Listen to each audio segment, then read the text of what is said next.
নির্বাচনের আগে জঘন্য ঘৃণ্য নিষ্ঠুর অপরাধী কয়েকজনকে বিচার শেষ করতে হবে। আবু সাইদ মুগ্ধের মতো নিজামী সাইদেরও এই নতুন বাংলাদেশের যোদ্ধা ছিল।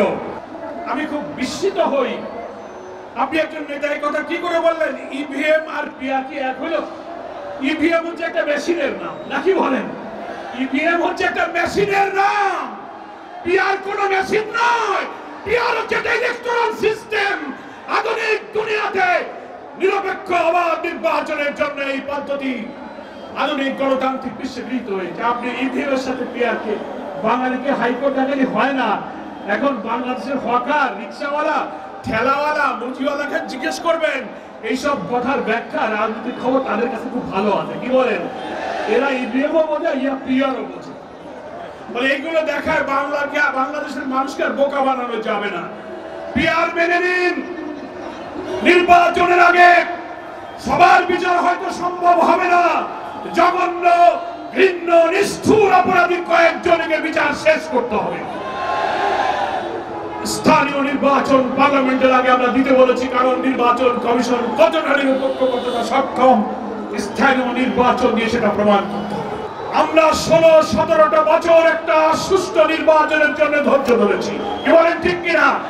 জেল কেটেছি, জীবন দিয়েছি।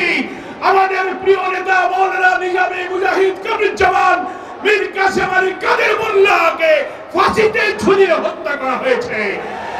শিয়া বাটার ও ভিটামিন ই সমৃদ্ধ লিলি হালাল বিউটি সোপ, তারুণ্যময় উজ্জ্বল ত্বকের জন্য। তারাও এই নতুন বাংলাদেশের স্বপ্ন দেখেছে। অধ্যাপক গোলাম আজম, মৌলানা আবুল কালাম মোহাম্মদ ইউসুফ, আব্দুল খালেক মন্ডল, দেলোয়ার হোসেন সাইদি, আব্দুল সোহান সাহেবদের মতো বর্ষিয়ান নেতাদেরকে কারাগারে তিলে তিলে হত্যা করা হয়েছে। কি কারণে? আমরাই যে ইনসাফপূর্ণ বাংলাদেশের জন্য তারা লড়াই করেছিলেন। আবু সাইদ মুগ্ধের মতো নিজামী সাইদেরও এই নতুন বাংলাদেশের যোদ্ধা ছিল। এত ত্যাগ, এত রক্ত যেন বৃথা না যায়। প্রধান উপদেষ্টাকে বলবে ইতিহাস স্মরণ করবেন।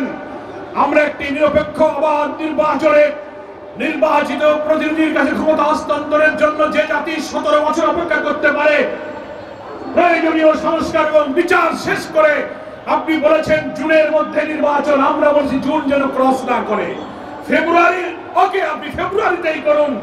এই সময়ের মধ্যে আমাদের এই শর্তগুলো মেনে নেওয়া সম্ভব, এগুলো আপনাকে মানতে হবে। অহেতুক যুক্তি দিয়ে বাইরের চাপে দুর্বল হয়ে এই দেশকে যদি আপনি আবার একটি সর্বনাশা অন্ধ গলিতে ঠেলে দেন, আমরা আর রক্ত দিতে চাই না। অনেক রক্ত এই জাতি দিয়েছে। 52-তে রক্ত দিয়েছি, 71-এ রক্ত দিয়েছি, আমরা 24-এর জুলাইয়ের গণ অভ্যুত্থানে রক্ত দিয়েছি। এই রক্ত আর বারবার দিতে চাই না।